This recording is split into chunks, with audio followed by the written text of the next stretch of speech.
अब हम पाठ 3 नादान दोस्त का पुनः अभ्यास करेंगे। इस पाठ में मुंशी प्रेमचंद जी ने केशव और श्यामा के माध्यम से बच्चों के मन में पक्षियों के प्रति प्रेम को दर्शाया है। केशव और श्यामा दोनों भाई बहन थे। उनके घर की छत की कार्निस के ऊपर चिड़िया ने अंडे दिए थे।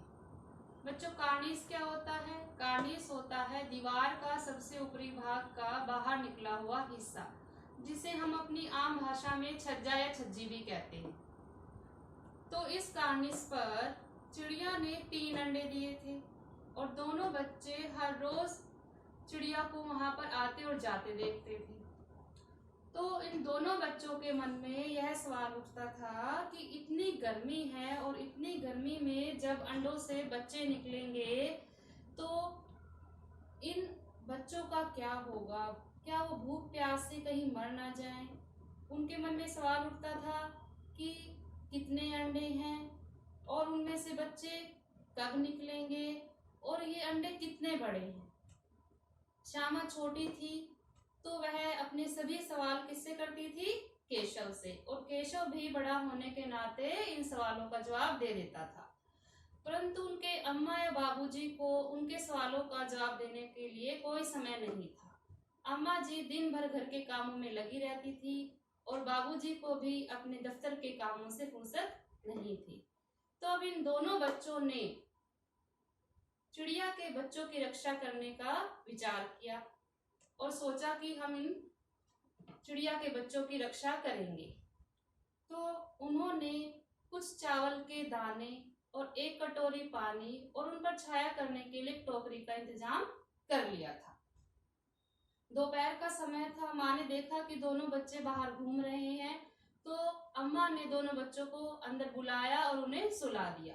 पर इन दोनों बच्चों की आंखों में नींद नहीं थी।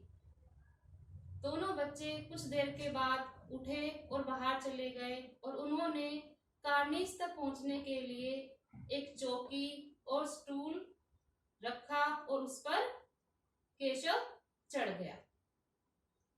अब केशव जैसे ही कार्निस तक पहुंचा तो चिड़िया उड़ गई। केशव ने श्यामा की सहायता से अंडों के पास कुछ चावल के दाने, 1 कटोरी पानी और एक टहनी से टिकाकर टोकरी को रख दिया और अंडों पर छाया कर दी और दोनों बच्चे चुपचाप अंदर जाकर सो गए। अब शाम के 4 बज चुके थे।